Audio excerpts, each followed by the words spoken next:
l'affaire du coronavirus en Afrique. Non mais franchement, hein, on peut remarquer les tendances en Afrique, n'est-ce pas? Les tendances vis-à-vis du corona ici et par rapport à l'Europe. Ici, les gens, ils sont plutôt relax, on se fréquente et autres. Les Blancs se disaient, quand la Covid devait arriver en Afrique, eh ben, les Noirs, eux aussi, devaient avoir peur. Un peu comme chez eux. Peur de sortir, peur de se saluer, ou encore peur de mourir. Pas du tout, hein. Nous, les Africains, avec les trucs du village, est-ce qu'on peut avoir peur de Covid, vraiment? Non. Chez nous, par exemple, j'ai remarqué dans mon quartier, ben, les gens, ils sont tranquilles. Ils se serrent la main, ils se font des accolades. C'est du genre, hé, hey, Jean-Jacques, ça va? La famille, super? Oh, Jacqueline, tu as bonne mine aujourd'hui. Et le corona de ton frère, c'est passé?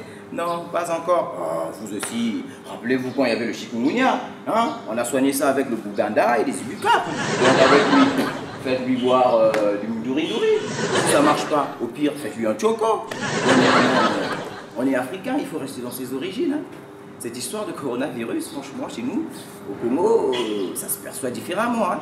Par exemple, je suis allé voir mon père pour l'informer qu'il y avait un nouveau variant. Je dis, écoute papa, on nous a dit qu'on doit tous se faire vacciner parce qu'il y a un nouveau variant qui fait rage.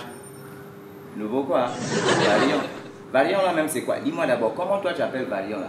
Oh, les médecins ont dit que c'est le variant Omicron ou Omicron. Et si c'est Macron là, faut laisser, tu es bête hein. Un microbe qui s'appelle Macron, ça peut faire peur à qui? Lui-même, Macron, il s'est fait gifler par l'eau, il n'a rien fait. C'est son microbe qui va nous faire quelque chose. Ah, tu là avec ton idiotie. Variant au Macron, Non, mais mon père, il est très sceptique, hein. Il prend jamais les trucs au sérieux. On lui parle de vaccination, non, non, non. Ok, ben ça, c'est son problème. Moi, par contre, j'avais décidé de me faire vacciner parce qu'il y a pas mal d'exigences. Pour aller dans les administrations, il faut être vacciné. Pour aller à la banque, il faut être vacciné. Alors, je suis allé à l'hôpital, je dis, ben, je me présente, je suis là pour la vaccination. Le médecin me dit, ben, vous allez vous faire vacciner, mais après, il faut revenir tous les 6 mois pour un rappel de vaccin. Docteur, je ne comprends pas, dites-moi un peu. Revenir tous les 6 mois pour un rappel.